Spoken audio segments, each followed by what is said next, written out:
Hal ini disampaikan KPK saat memberikan jawaban atas gugatan pra-peradilan Yakut sore tadi. Dalam jawabannya, KPK menyebutkan penetapan Yakut sebagai tersangka dalam kasus kuota haji sudah sesuai prosedur hukum karena sudah memenuhi syarat minimal 2 alat bukti sah. Sementara itu, kuasa hukum Yakut menyatakan kliennya membantah dan tidak sepakat dengan jawaban yang disampaikan KPK.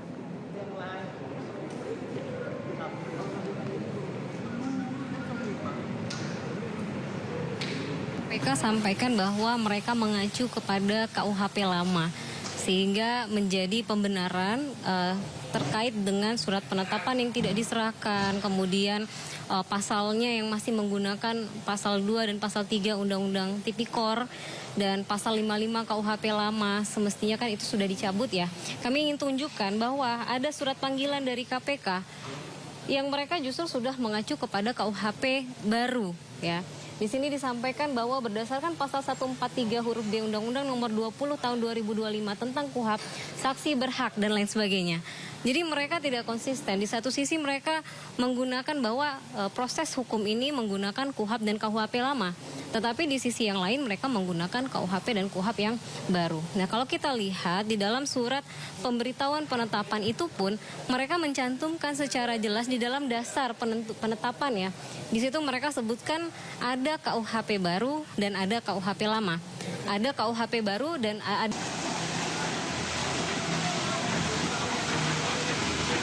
Sebuah mobil terbakar di Jalan Dusun Saragan, Desa Banyurejo, Mertoyudan, Magelang, Jawa Tengah. Api menghanguskan seluruh mobil tepat di depan sebuah kios kelontong. Menurut salah satu saksi, peristiwa bermula saat percikan api muncul secara tiba-tiba dari dalam mobil dan seketika langsung terbakar.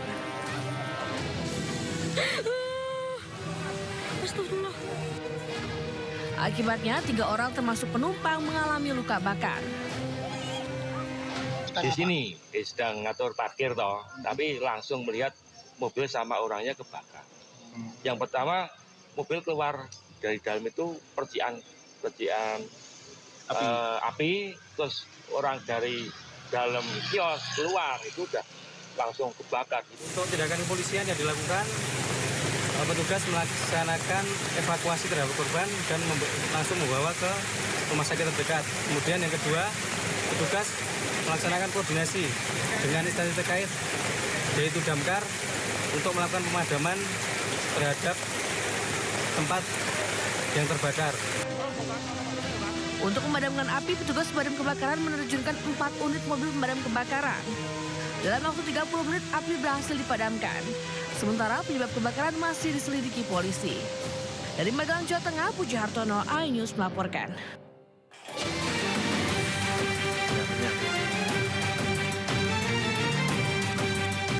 Di Sampang, Jawa Timur menjadi korban ledakan mercon spiritus saat bermain di pemukiman. Keduanya pun langsung dilarikan ke rumah sakit lantaran alami luka bakar. Polres Sampang mengagalkan patroli untuk mencegah terulangnya kembali peristiwa ini. Lantasan saat ini permainan mercon spiritus atau dem-jedem marak di sejumlah desa di Sampang, Jawa Timur. Permainan ini menggunakan kaleng bekas yang diisi cairan spiritus, kemudian disulut api hingga menimbulkan ledakan keras. Ledakan dari kaleng berisi spiritus dapat memicu percikan api dan serpihan logam yang berpotensi melukai pemain maupun warga di sekitarnya. Tak hanya anak-anak, jajaran Polres Sampang juga menghimbau orang tua untuk mencegah anaknya bermain mercon spiritus. Himbauan dari Polsek Sampang kepada masyarakat untuk tidak memakai atau tidak menyalakan dem-jedem atau petasan spiritus itu karena apa? Akan menimbulkan kebakaran baik pada dirinya maupun orang lain. Pencegahan dini melalui edukasi dan peran keluarga menjadi kunci agar insiden serupa tidak kembali terulang.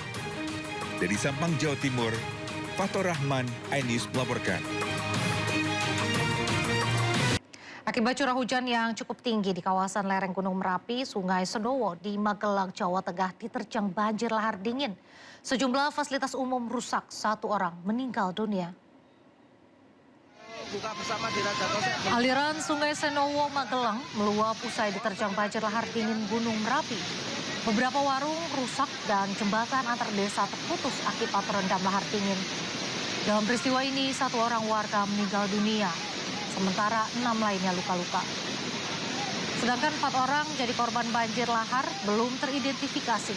Tim gabungan dibantu relawan masih terus melakukan pencarian korban di alur Sungai Sendowo. Banjir lahar hujan terjadi akibat curah hujan yang cukup tinggi di lereng Gunung Merapi. Pemerintah mengimbau warga agar tetap waspada dan segera mengungsi jika banjir lahar susulan terjadi. Ayo bubar! Pemirsa, 8 orang luka-luka usai kecelakaan beruntun melibatkan truk box di ruas eksit tol Bawen, Kabupaten Semarang, Jawa Tengah. Kecelakaan diduga akibat truk box gagal mengerem dan menabrak 8 motor serta 1 minibus.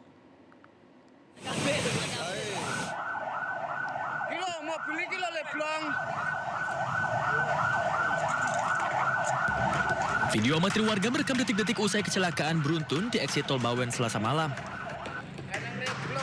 Sejumlah pengendara terkapar di jalan, beberapa korban terjepit dan minibus rusak parah di bagian belakang. Kecelakaan bermula saat kendaraan berhenti di lampu merah. Truk box dari arah Semarang menuju Salatiga melaju kencang dan menabrak dari belakang. Dugaan sementara sopir truk gagal melakukan pengereman. Telah terjadi kecelakaan lalu lintas yang melibatkan 10 kendaraan, yaitu 1 kendaraan truk box, kemudian 1 expander, dan sisanya adalah 8 diantaranya adalah kendaraan sepeda motor. Akibat kejadian ini, 8 orang luka-luka. 2 luka ringan rawat jalan, 6 luka sedang hingga berat dirawat di RS Atin. Seluruh kendaraan dan sopir truk box diamankan ke unit Laka Lantas Polres Semarang untuk penyelidikan. Dari Kabupaten Semarang, Jawa Tengah, Nurisa Lulu, iNews melaporkan. Nekat menerobos lampu merah, seorang pengendara motor ojek online tertabrak mobil minibus di kawasan Grogol, Jakarta Barat. Akibatnya korban pun mengalami luka parah.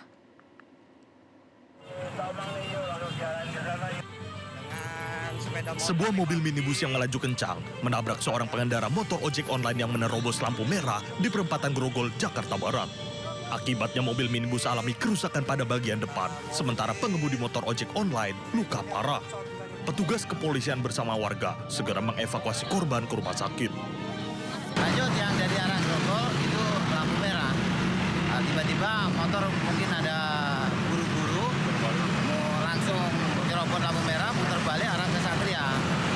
Terimalah sama mobil kalian. Untuk korban tadi sempat kita buru-buru untuk menyelamatkan korban ya. Kita memberhentikan ambulan yang melintas, kita stop, kita paksa untuk bawa ke Rembang Solo Sumber Waras. Kini korban masih dirawat di Rumah Sakit Sumber Waras Jakarta dan kasusnya ditangani unit Laka Lantas Satuan Wilayah Jakarta Barat.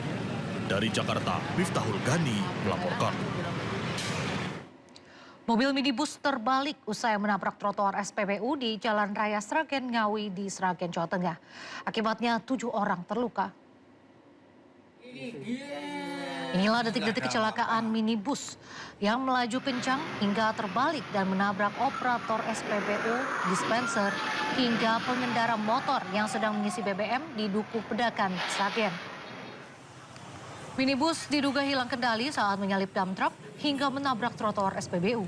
Akibatnya 7 orang terluka dan harus dilarikan ke rumah sakit. Petugas Laka Lantas Polres Sragen melakukan olah TKP menyelidiki penyebab pasti kecelakaan.